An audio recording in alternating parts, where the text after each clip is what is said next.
Hello, friends. Good afternoon. Am I audible and visible? Somebody please ping me so that I can begin with today's session. Yes, Aditya, Jai Mewar. Yes, am I audible and visible, guys?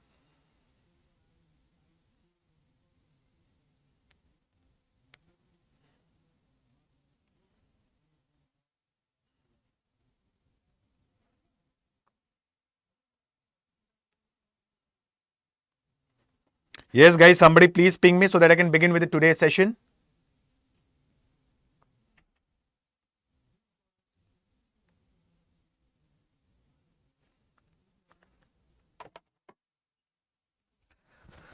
Okay, everyone. Hi, this is Alok Ojha. Welcome to StudyIQ IAS English. Ancient playlist is not available. It is available, my friend. Okay. Yes, there are certain topics of ancient India. Do not worry about this. There are certain topics of ancient India, precisely speaking, Satwahan, Kushan, Sakas. I would be completing that. In fact, even there are certain topics of modern India also as a part of the playlist which are not complete. So I'll be completing that very soon. Okay, Aditya. So please do not worry about that. Okay. Thanks, Aditya. Okay. So now let's begin with Rana Sanga. You can see the pic of Rana Sanga that is flashing on your screen right now. Okay? You can observe one thing in the pic of Rana Sanga ji, that Rana Sanga ji, he did not had one eye and he did not had one arm. And it is believed that one of his brothers, particularly Prithviraj, okay, he was so hungry for power that he had a battle with his brother whose name was Rana Sanga ji. And he was like, it is said that in that battle, Rana Sanga ji lost one of his eye and one of his arm. But still Rana Sanga ji is considered as one of the most important and brave warriors of the Mewar. So yesterday we had started with Maharanas of Mewar and we have taken into glimpse about the few Maharanas of that time. Okay. So I'll give you a very small example. There was a dynasty which is referred as Guhila dynasty, and Guhila dynasty was being established by Bappa Rawal. Okay, it was being established by Bappa Rawal, and the second branch of the Guhila dynasty was Sisodia dynasty, which was being established by Rana Hamir. So precisely speaking, the major founder of the what we say Sisodia dynasty was Rana Hamir, and from here onwards they followed a policy of expansionism and imperialism. As we had studied, Rana Hamir ji, he was being succeeded by his son, whose name was Rana Kshetra Singh. Rana Kshetra Singh ji was succeeded by Rana Lakha ji. And as I have told you, how Rana Lakha ji was succeeded by his son Rana Mokal, correct? Like Rana Lakha, he had to enter into the policy of matrimonial alliances with Marwar. And the ruler of Marwar at that time, Ranmal, had put one condition in front of Rana Lakha ji. And what was that condition? That I will marry my sister Hansa Bai to you only under one pretext, that Hansa Bai's son would become the next Rana. And in fact, there was a very competent person, one of the sons of Rana Lakha was Chunda. He was the most able, most competent. He left Chittorgarh, but he vowed that whenever Chittorgarh will require my help, I'm always ready to help out Chittorgarh. And he moved towards out of Chittorgarh and he formed Chundavat dynasty. Okay. Moving further, Rana Mokal sat on the throne, and at the very young age of 24, Rana Mokal was being assassinated by his uncle, Chacha and Mera. After Rana Mokal comes Rana Kumbha, who constructed the famous Kumbhalgarh fort we had seen. Okay. Now, many historians believe that Rana Kumbha, he was being assassinated by one of his sons, whose name was Rana Udaikaran. But in that case, Udaikaran or Uday Singh won. Okay, he sat on the throne not after the death of Rana Kumbha, but in fact it is said that he killed his father. Okay, he killed his father in that case. So it is said that Rana Udaikaran killed his father Rana Kumbha to acquire the throne of Mewar. And there's a place called as Kumbhasham temple located in Chittorgarh. When Rana Kumbha was praying there, he was doing his prayers, evening prayers, he was being killed by his son Rana Uday Karan. Okay, why? Because Rana Uday Karan felt that it is said that Rana Kumbha will give the throne to his younger brother, whose name was Rana Raimal. So he killed his father, Rana Kumbha. Later on, Rana Uday Karan, he was being succeeded by whom? He was being succeeded by Rana Raimal. And during the time of Rana Raimal, it is said that Rana Raimal had 4 sons. One was Prithviraj, Jaimal, Shesh, and Rana Sanga. So try and understand the story in a systematic manner. Okay?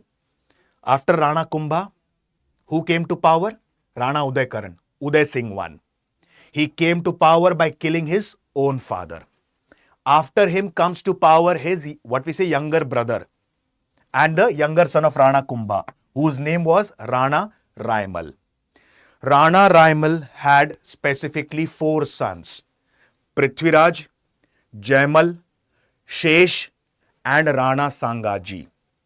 At that time, there was a person referred as Rao Surajmal.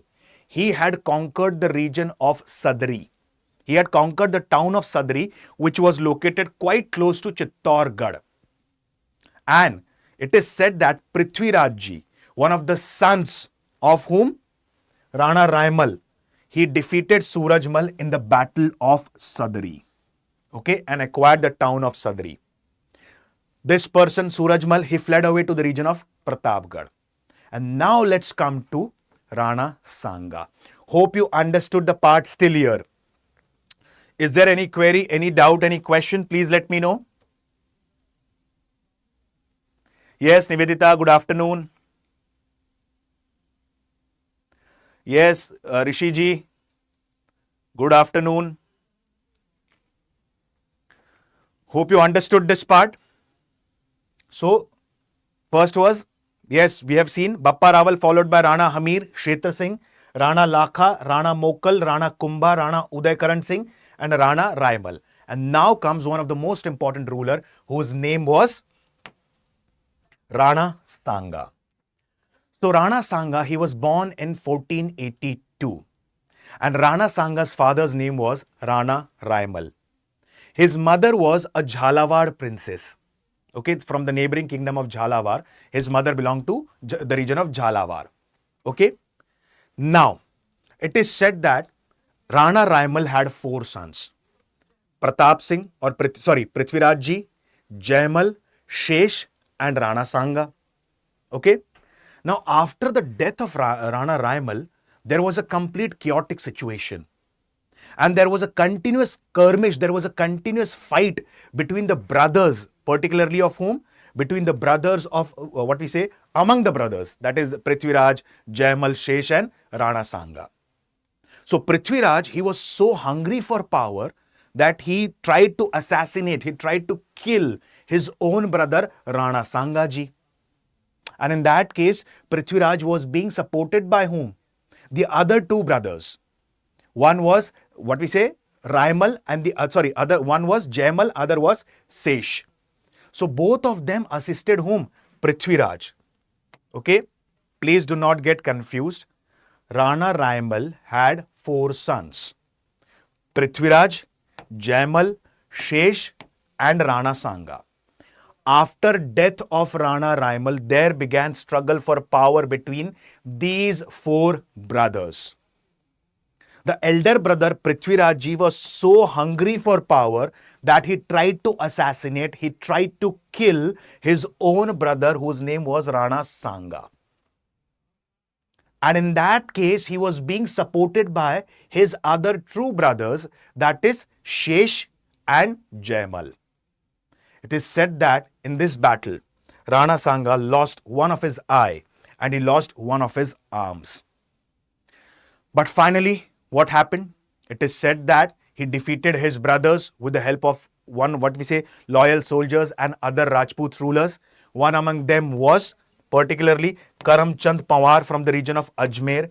He supported Rana Sanga, and after supporting Rana Sanga, it is believed that he defeated his brother, whose name was Prithviraj, and established himself as the new ruler of the region of Mewar.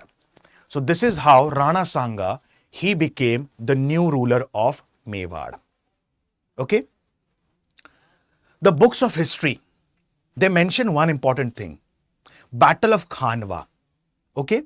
And I'll tell you one important aspect. The last ruler of Lodi dynasty was Ibrahim Lodi. And when we study about Ibrahim Lodi and when we study about the advent of Mughals in India, arrival of Babur in India, we come to know about one important fact. And what is that one important fact? Every book narrates one simple story that Babur was invited to India by whom? Daulat Khan Lodi, one of the governors of Punjab, Alam Khan, one of the uncles of Ibrahim Lodi, and third one was Rana Sanga. But this is not the truth. In fact, Babur wrote his biography, which is referred as Babur Nama or Tuzuke Babri in Turkish language. And Babur himself mentions that he was not invited to India by Rana Sanga of Mewar. Okay? See, Rana Sanga of Mewar, he himself was extending the territories of Mewar. He was following the policy of expansionism and imperialism. Why would he invite Babur? First thing.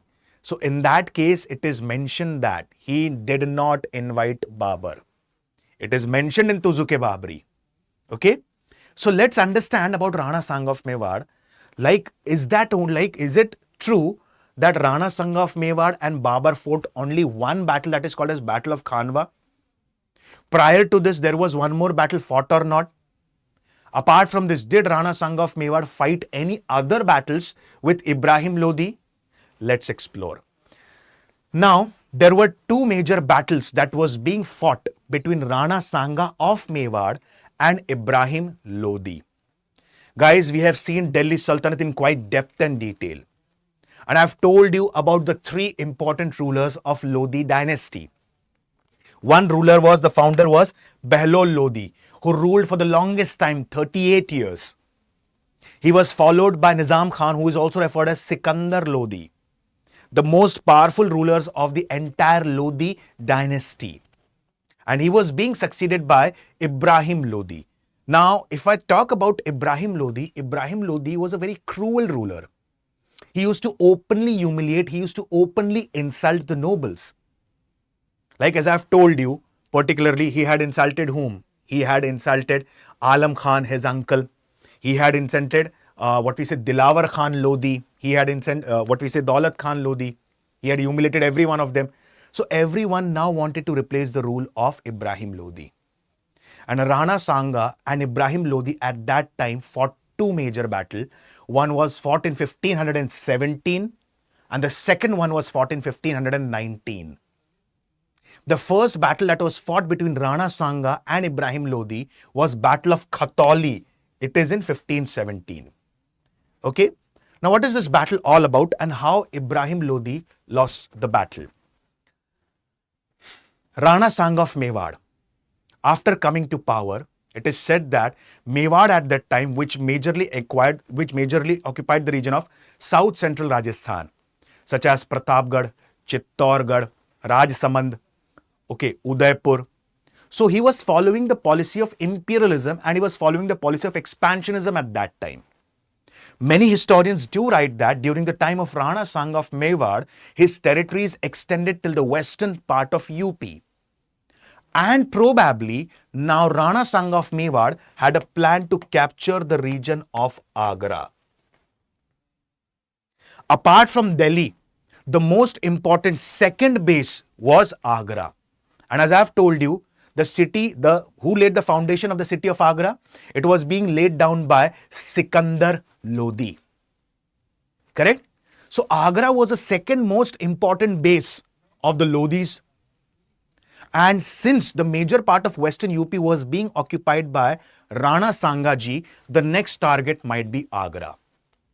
So Ibrahim Lodi thought that before Rana Sanga captures the region of Agra, I will attack the region of Mewar and acquire it. So Ibrahim Lodi attacked the region of Mewar around the village called as Khatoli. And he was very severely defeated and he was taken as a prisoner. Later on, he was being released by Rana Sanga ji. Now, this was a very humiliating and very insulting defeat for this person. And so, since it was a humiliating defeat, he wanted to take the revenge. 2 years later, in 1519, another important battle was fought between Rana Sanga ji and Ibrahim Lodi. And that battle was Battle of Dholpur. Dholpur is again located in Rajasthan. Okay. Again, this person, Ibrahim Lodi, was being defeated. Okay. So here he was being defeated twice. First in the Battle of Khatoli, which took place in 1517. Second, he was defeated in Battle of Dholpur, which took place in 1519. So Ibrahim Lodi was being defeated by Rana Sanga. Okay.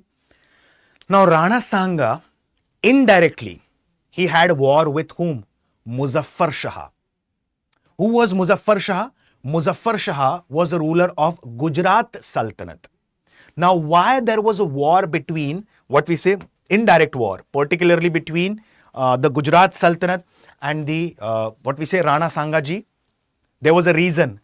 And that reason was the region of Idar. What is Idar? Suppose this is Gujarat. Okay. To the north of Gujarat, particularly. Okay. Rather than saying Gujarat, suppose this is the region of Idar.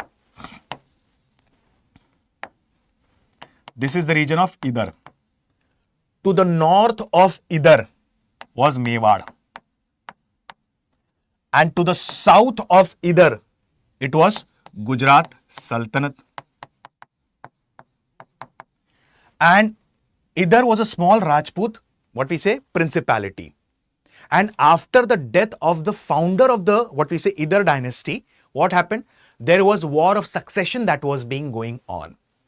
And this, what we say, culminated further into 3 battles. And all the 3 battles are referred as Battle of Idar, in which Rana Sanga and the Gujarat Sultanate ruler both were participants. How? Let's explore this. Yes, Shivakaran, hi, good afternoon.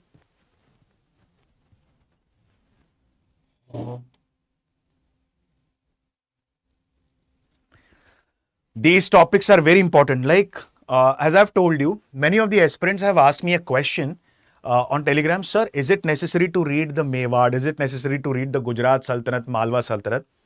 My friends, before I answer this question, I'll be answering this question on Monday. Sir, is it necessary, or directly we can cover Delhi Sultanate and Mughal? And is it necessary to go through Vijayanagar? Is it necessary to go through Bahamani, the rulers of Mewar? I'll answer this question on Monday. Tomorrow is Sunday. Just do one thing, guys. See past 10 years paper of UPSC, CDS, NDA, and what we say CAPF Assistant Commandant. And then I'll answer this question on Monday. Okay. So now let's continue with the video. So Idar, it is located in Gujarat. To the north of Idar was Mewar. To the south of Idar was Gujarat Sultanate. Got it? Now, how it culminated into 3 battles and how Rana Sanga ji and Gujarat Sultanate ruler, they got involved in this battle. Let's understand. So, for this, you need to understand this simple fact. Okay? Pay attention carefully. Okay? Please do not get confused. Idar dynasty ruler was Rao Bhan. Now, Rao Bhan had 2 sons. Elder son was Surajmal. Okay? And second was Bhim. So, after the death of Rao Bhan, who came to power? His elder son came to power. What was the name of elder son? His elder son name was Surajmal. Okay? After some time, Surajmal passed away. Surajmal died. And when Surajmal died, what happened? His minor son, Raimal, sat on the throne. Please understand, in a step-by-step manner, I am going very gradually for easier understanding of the concept. Okay? Ruler of Idar was Rao Bhan. Rao Bhan had two sons, Surajmal and Bhim. Okay? After death of Rao Bhan, his elder son Surajmal sat on the throne. After some time, Surajmal passed away. He died. He was being succeeded by his minor son, whose name was Raimal. And when Raimal sat on the throne, this was not liked by his uncle Bhim. So what happened? This person, his uncle Bhim, deposed Raimal and he sat on the throne. Okay? He sat on the throne. And when he sat on the throne, he ruled for a few days, few months. After some time, Bhim also passed away, and Bhim's son, Bharmal, he sat on the throne. So obviously, he was sitting on the throne. Forcefully, it was being taken away from him by his uncle Bhim. After his death, what will happen?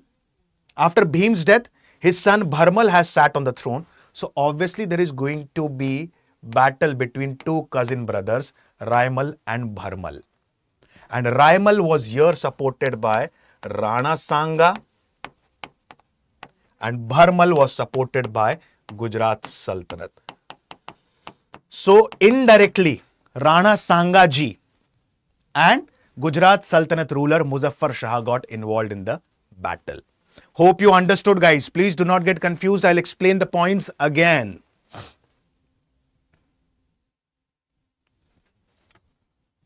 Okay, I'm going in a step-by-step manner for easier understanding. Okay, just a second.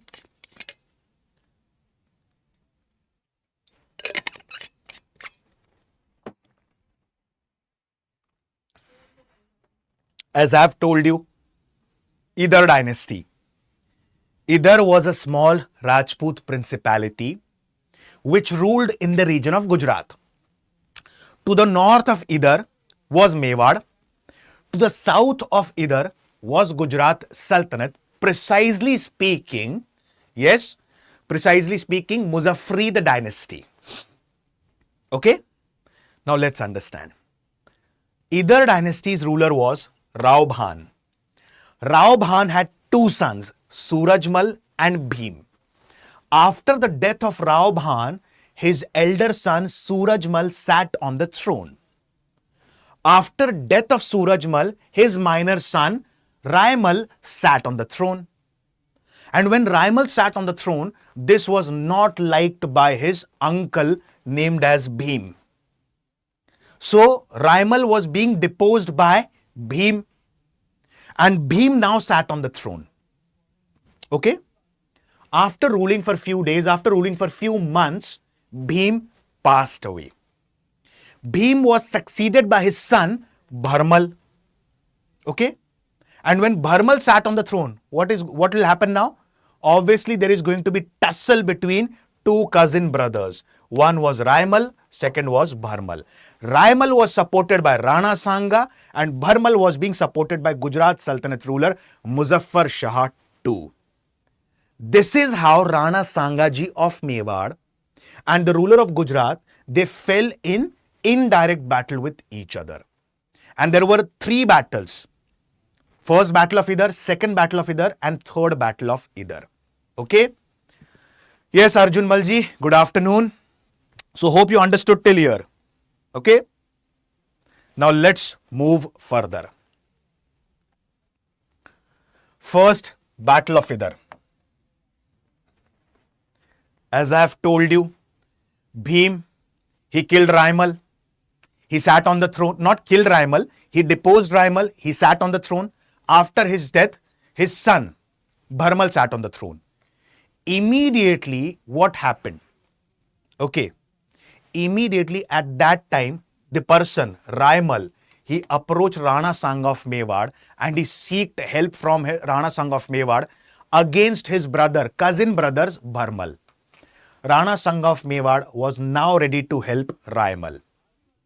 And in that case, Raimal was being aided and assisted by Rana Sanga of Mewar, and Bharmal was defeated in first battle of Idar. Okay, so who sat on the throne of Idar now? Raimal. Okay, so specifically speaking, the first battle of Idar was in favor of Raimal. Now comes the second battle of Idar. Now what happened? As soon as this person, Bharmal, was being defeated, he ran away to Gujarat Sultanate because he knew that Rana Sanga is not going to help him, because Rana Sanga has helped his cousin brother Raimal. So he's not going to help him out. So this person, Bharmal, he approached the ruler of Gujarat, whose name was Muzaffar Shah II. Now the Gujarat ruler Muzaffar Shah II, he was ready to help Bharmal. So he sent one of his commanders, whose name was Nizam ul Mulk, to defeat whom? Raimal. Raimal was now defeated. And in second battle, Bharmal emerged victorious. Okay? I repeat the point again. In first battle of Idar, Raimal was supported by Rana Sanga and he emerged victorious. Okay? Second, in second battle of Idar, what happened? Bharmal, the defeated king, he approached Muzaffar Shah II. Who was he? The Gujarat Sultanate ruler. Okay? And he supported Bharmal. And in the second battle of Idar, Raimal was defeated. Now again what will happen? Raimal will go to Rana Sanga. So this is nothing but third battle of Idar. Now what happened? Raimal again approached Rana Sanga of Mewar against Bharmal. And Bharmal now knew this, that single-handedly I cannot fight Raimal and Rana Sanga of Mewar. So again I will require the help of Gujarat Sultanate. So on one side were Raimal and Rana Sanga of Mewar. On the second side was Bharmal, and the other team was Bharmal's plus Gujarat Sultanate ruler. Now Gujarat Sultanate ruler, initially he dispatched Nizam ul Mulk. He was being defeated.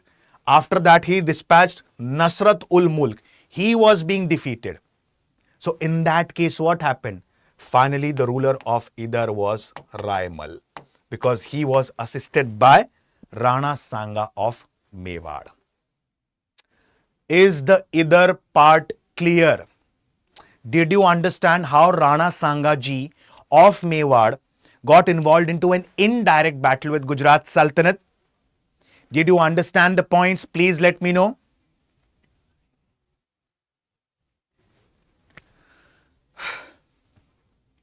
Okay, Aditya, thanks a lot. It's the duty of every one of us to respect our rulers, our kings, our national heroes. Okay? So I'm not doing something different, but I'm respecting the rulers, those who have given their blood and sweat for this country. Okay. Thank you, Aditya, for this. So hope you understood this about Rana Sanga ji of Mewar. Okay.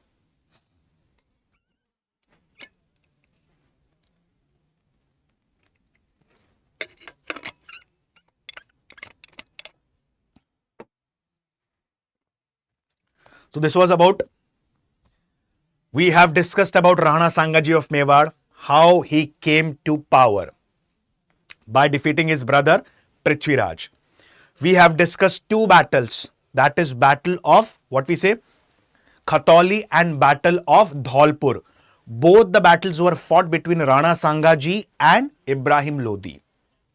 Then Idar dynasty succession war, in which Rana Sanga ji was indirectly included in the war against Gujarat Sultanate.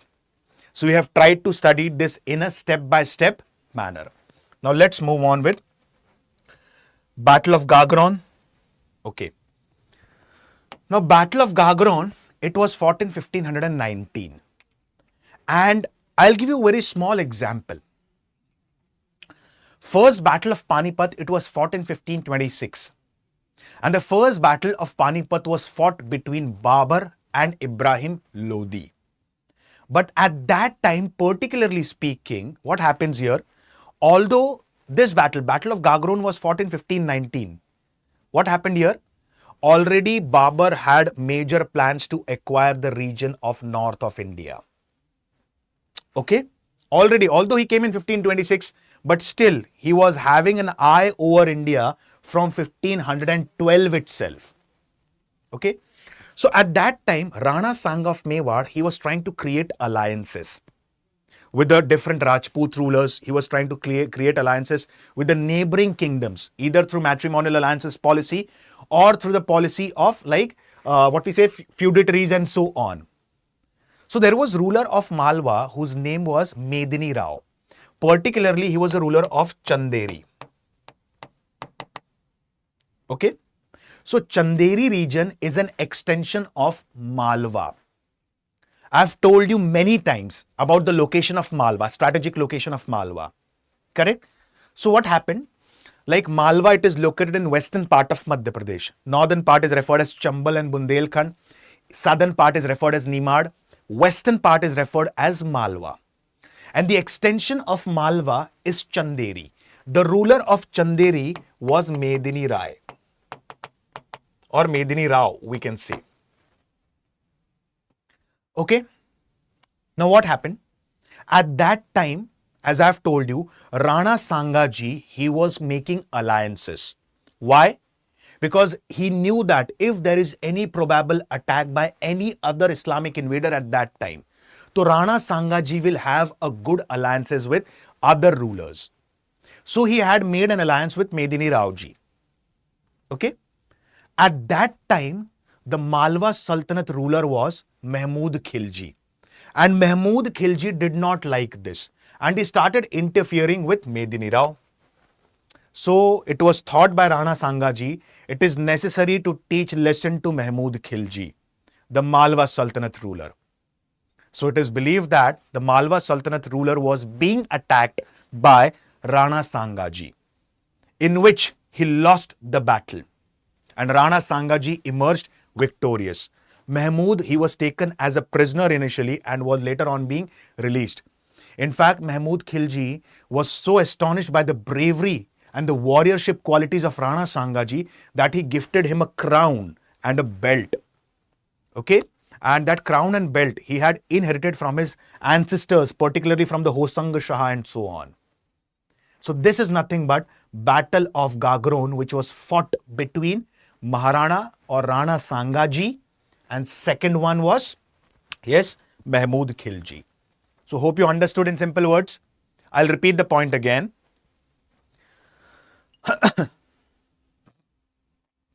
No. Shiva, this is not Nizamul Mulk from the region of Hyderabad. It's a different person. Okay. So he was a military commander. So do not worry. He's a different person. In fact, Rana Sanga ji of Mewar wanted to teach a lesson to Mahmud Khilji. Why? Mahmud Khilji was interfering with Medini Rao ji, who was the ruler of Chanderi. And in fact, Rana Sanga ji was creating alliances so that he can protect his kingdom from the, Islamic invaders. And in that case, Mahmud Khilji did not like this. So what happened? Rana Sanga ji wanted to teach a lesson to Mahmud Khilji. So a battle took, which is referred as Battle of Gagron, 1519, in which Mahmud Khilji was being defeated. Clear? Now let's come to Battle of Bayana and Battle of Khanwa.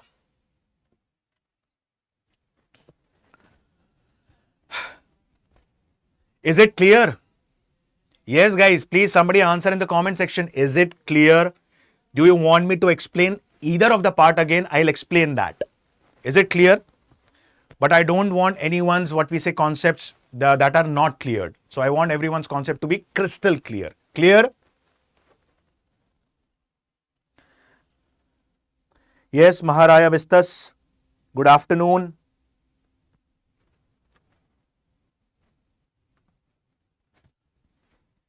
Okay. Now let's understand about Battle of Bayana. Now before, do not worry about this. We are going to study about the Mughal emperors in quite depth and detail. Okay. We will study Babur in quite depth and detail. It will take approximately 1 to 1.5 hours just to explain the strategies that were being adopted by Babur. Okay. Now, I'll give you a small hint. Babur ascended the throne at the very young age of 12 to 14 around the region of Fargana. Later on, he established himself in the region of Kabul. Like many historians believe that the Mughals had the lineage of the Mongols. Okay, like Babur, he belonged to the mixed lineage of Genghis Khan. And second was Timur. So it is said that from the side of his father, he came from the lineage of Timur. And from the side of his mother, he came from the lineage of Genghis Khan, Babur. So he ascended the throne at Fargana. Later on, he established himself at Kabul. And as I have told you, Daulat Khan Lodi, Dilawar Khan Lodi, and Alam Khan invited Babur to invade India. Okay. At that time, Ibrahim Lodi was the last ruler of the Lodi dynasty. Ibrahim Lodi had, specifically, he had an army of 1 lakh, warriors. There were 1 lakh soldiers approximately. This is about the infantry. Then there was a cavalry. There was elephant section. And Babur, he had an infantry of merely 15 to 20,000. But why was Babur successful? There was one reason. Many historians believe that Babur, he had come up with a technique, and that technique was called as Tuluguma technique. We will study about the Tuluguma technique in depth and detail when we will study about Babur. And this technique of Tuluguma, Babur had learned from Battle of Saraipul. Now, Battle of Saraipul or Battle of Transoxiana, it was fought between Babur and Saibani Khan. And in fact, Babur had lost that battle. Why did Babur lose that battle? Because of this technique, Tuluguma technique. Tuluguma technique was being used by Saibani Khan against Babur. So Babur learnt that technique and he had deployed this technique in India now. So in first battle of Panipat, he used Tuluguma technique. And just with a small army of 15 to 20,000, he defeated the huge army of Ibrahim Lodi. Apart from this, he came with gunpowder, he came with cannons. He had a breed of camels that is referred as Zamburak. So all these things were an added edge and advantage for Babur. And Ibrahim Lodi now defeated whom? Ibrahim Lodi was now defeated by Babur in the first battle of Panipat. Now Babur, he wanted to destroy Rana Sanga ji. Okay, why? There was a reason. Agra. Now, particularly as I've told you, from the time of Sikandar Lodi, apart from Delhi, Agra also had its military and strategic importance. And at that time, Agra was under an Afghan whose name was Nizam Khan. Initially, till the first battle of Panipat, this person, Afghan Nizam Khan, he was opposed to Babur. But after first battle of Panipat, he saw the strength, he saw the vigor, valor, courage, tactics, techniques of Babur. And so what happened? At that time, Nizam Khan, he joined hands with Babur. And now, it is said that Rana Sanga ji of Mewar wanted to acquire the region of Agra. And since Rana Sanga ji of Mewar wanted to acquire the region of Agra, Babur was he was alerted at this time. Rana Sanga ji, with an army of few men, he acquired the region of Agra. And just near the Agra, there is a place called as Fort of Bayana. A fierce battle was fought between Babur and Rana Sanga ji of Mewar, in which Babur, he did not only face defeat, he faced a humiliating defeat at the hands of Rana Sanga ji of Mewar. Okay? And this is referred as Battle of Bayana, in which Agra was being occupied. The fort of Bayana was being occupied, which is located near Agra, by Rana Sanga ji of Mewar. You know what is the irony? After Battle of Panipat, our books of history have directly glorified the Battle of Khanwa. But very few texts, very few books have mentioned about the Battle of Bayana, which was fought between, immediately after first battle of Panipat, and before the commencement of Battle of Khanwa. Okay? Like the books have glorified those battles in which Babur emerged victorious. But one more thing to be noted here. Okay, and what was that? The Battle of Bayana. In Battle of Bayana, Rana Sanga ji of Mewar, he emerged victorious. And now, Babur now decided to overthrow the rule of what we say Rana Sanga ji, particularly from the region of Mewar. And then another battle which is referred as Battle of Khanwa, which was fought in 1527. Now, Babur had fought 4 major battles in India. Battle of Panipat, Battle of Khanwa, Battle of Malwa or Chanderi, Battle of Ghagra. So, in 1527, Battle of Khanwa was fought between the forces of Babur and Rana Sanga ji. Okay, also referred as Maharana Sangram Singh ji. Now, what happened further? Let's understand. Now, after defeat at Bayana, Rana Sanga ji thought that this person, Babur, will go back to his country, Kabul. Okay, but at this particular point of time, to the astonishment of Rana Sanga ji, Babur was planning another attack near Agra at a place called as Khanwa against whom? Rana Sanga ji. So at this particular point of time, as I have told you, there were many people who were ready. There were many Rajput rulers, there were many Rajput nobles who were ready to help whom? Rana Sanga ji. Hence, he was creating an alliances initially itself. So I'll give you very few examples. Mahmud Lodi, the younger brother of Sikandar Lodi, younger son of Sikandar Lodi, he also joined Rana Sanga.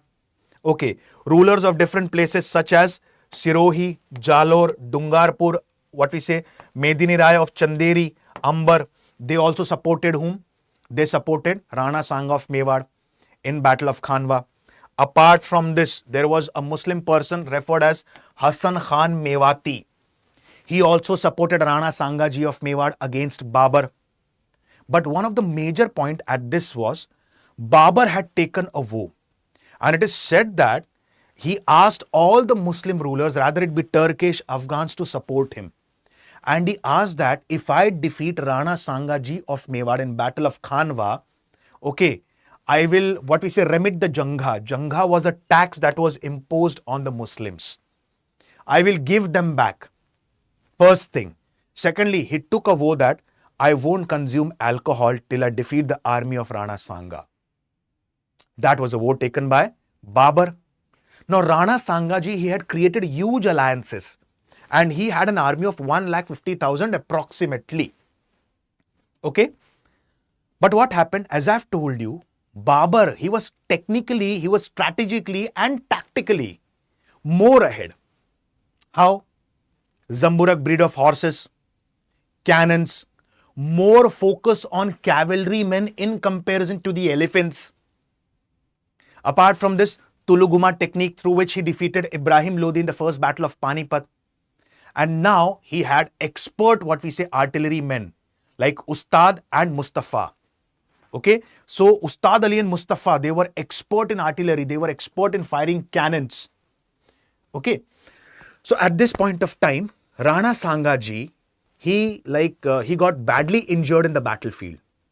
And many of them says that there was a Chundavat dynasty warrior whose name was Silhadi Tomar.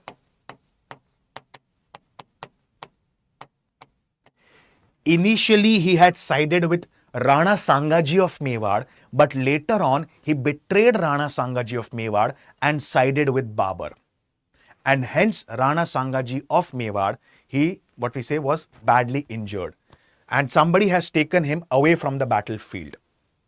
Many historians also believe that Rana Sanga ji of Mewar planned another attack on Babur.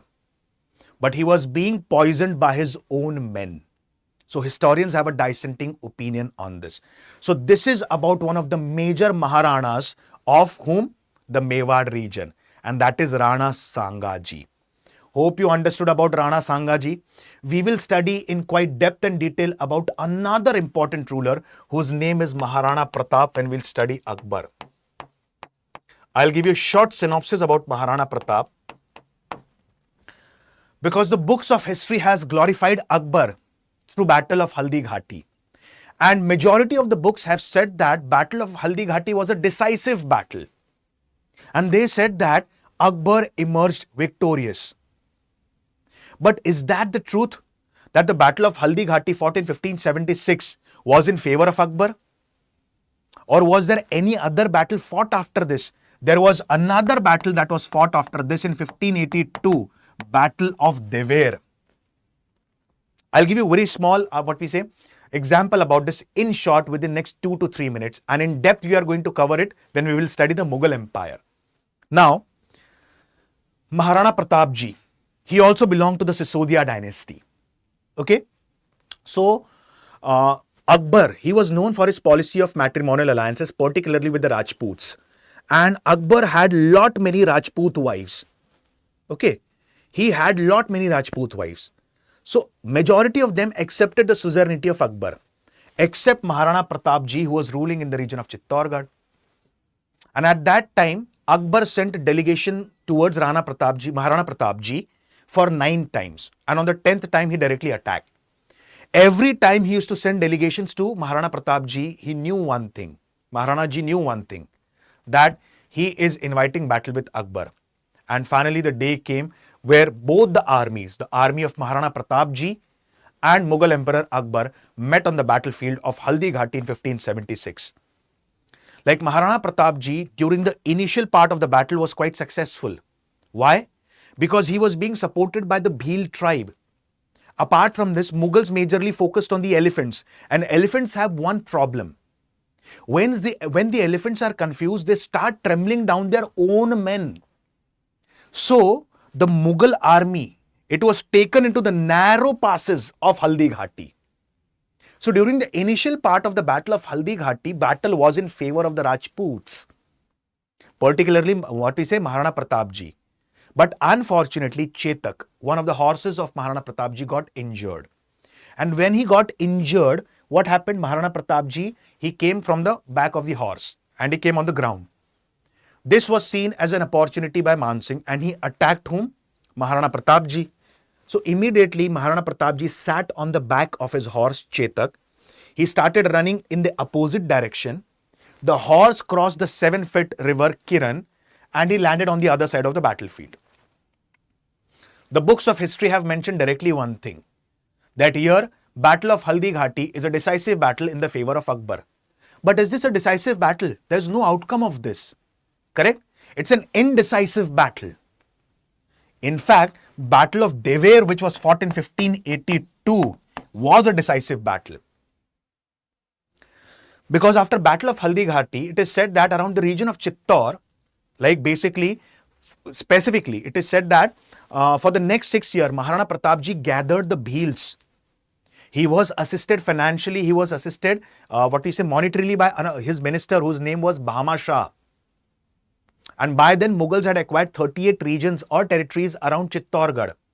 Finally, on the day of Vijay Dashmi, one of the sons, Amar Singh ji, of Maharana Pratap, fought Battle of Dever against the army of Mughals, in which Mughals had to face a humiliating defeat. And Maharana Pratap ji, specifically, he was there till 1597. So, Battle of Dever is not explained in the books of history, but Battle of Haldi Ghati is. So, this was again the warriorship of Maharana Pratap ji. So, Sisodia dynasty has seen many warriors right from the start itself, like Rana Hamir, Rana Lakhaji, Rana Mokalji, Rana Kumbhaji, Rana Sanga ji, Maharana Pratap ji, and many more. So this was a short video, particularly on the Maharanas of the Mewar, ruling in the region of Rajasthan. Hope you got the points, guys. Is there any question, any query, any doubt? Please let me know. Yes, kids, it is enough for the examination. It is enough for the examination.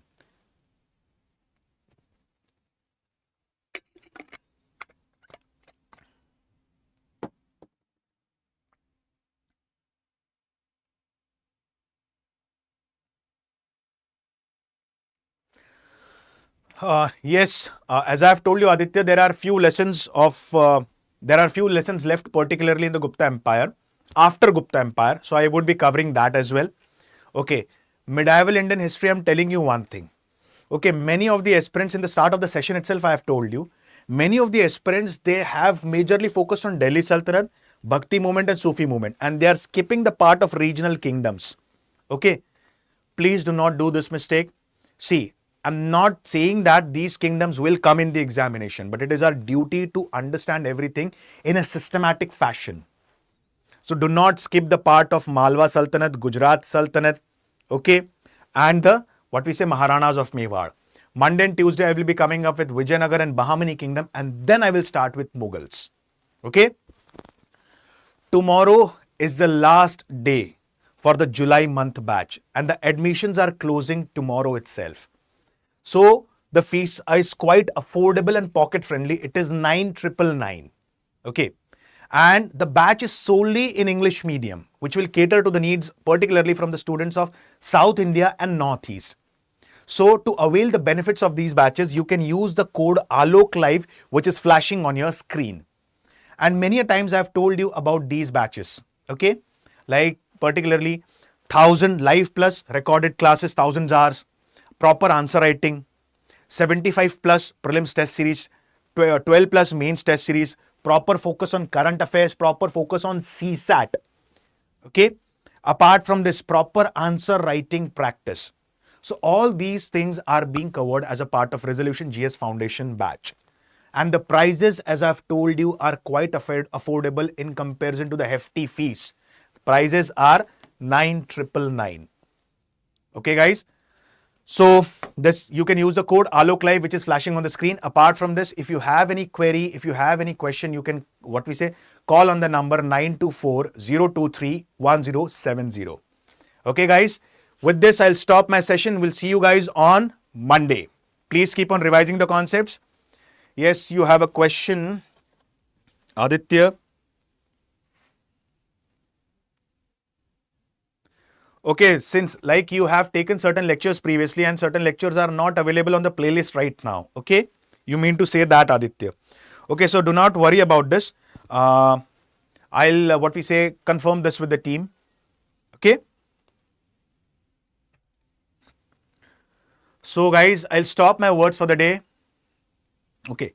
Thank you and see you guys on Monday. Bye-bye.